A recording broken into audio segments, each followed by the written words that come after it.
it is obviously true that neither fathers nor mothers should provoke their children to anger, and while it is obviously true that both fathers and mothers are to bring their children up in the discipline and instruction of the Lord, a father, as a head of his home, has the unique responsibility of making sure that it is so. It is the father who, as the head of the home, must see to it that his children be not provoked to anger, but instead that they be brought up in the discipline and instruction of the Lord. The father must engage. He is not to wait for his wife to engage. The father must engage, take the lead, and they be brought up in the discipline and instruction of the Lord.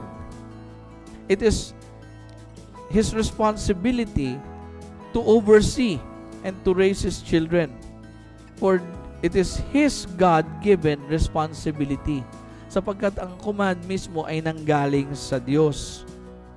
Hindi natin pwede katwiran na nagkasundo na kami ni Mrs. na ako na lang mag-finance sa bahay at si Mrs. na magdidisiplina kasi mas magaling siya magdisiplina.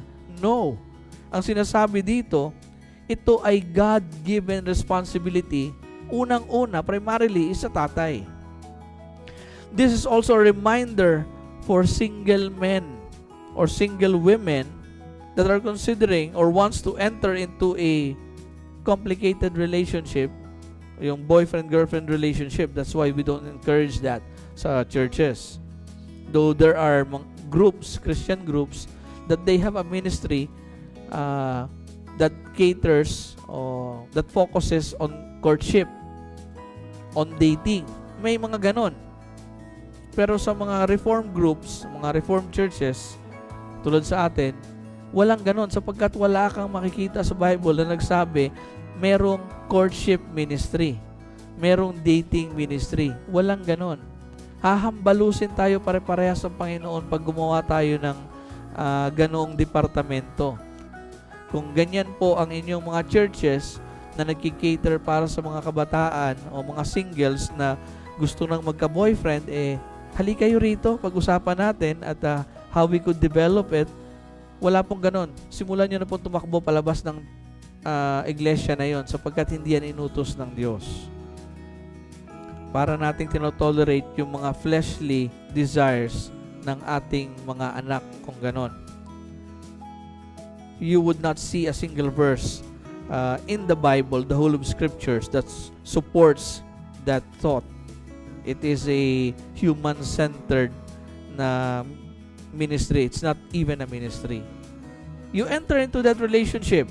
It is not just to be with the person itself, but to understand that you are entering into a fatherhood and motherhood responsibility.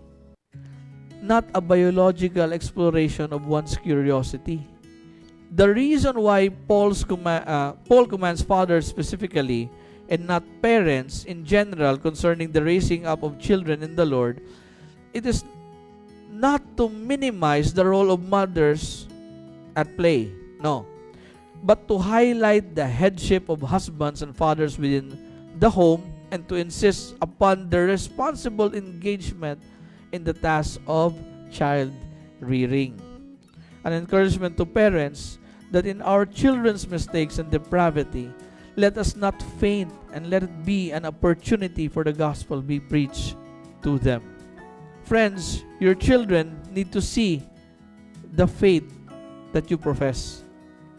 They must see the faith that you profess into practice. Perhaps nothing is more frustrating to a child than that hypocrisy. We are all stumble in many ways. We all are. We stumble. But friends, even the best of parents are not perfect parents.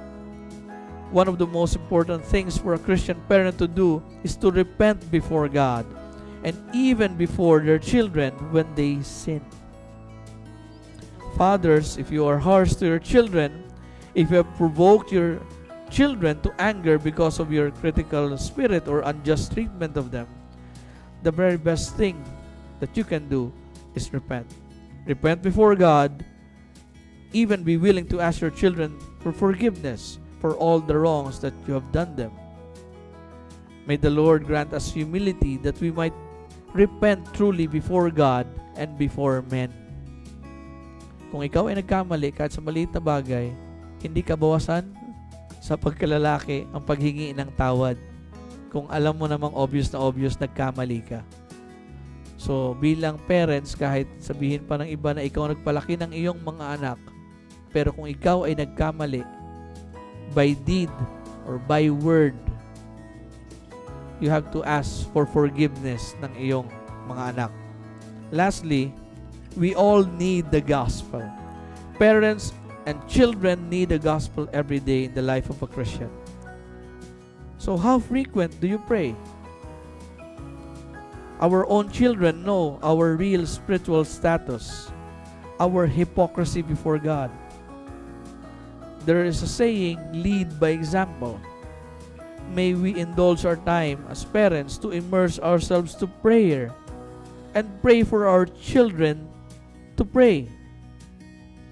For if our children are not praying, it is an obvious indicator, the litmus test, that no matter how they say that they know God but does not call upon God, it is an indicator that they are unbelievers and do not trust God. Let us lead them to Christ as we also come to Christ.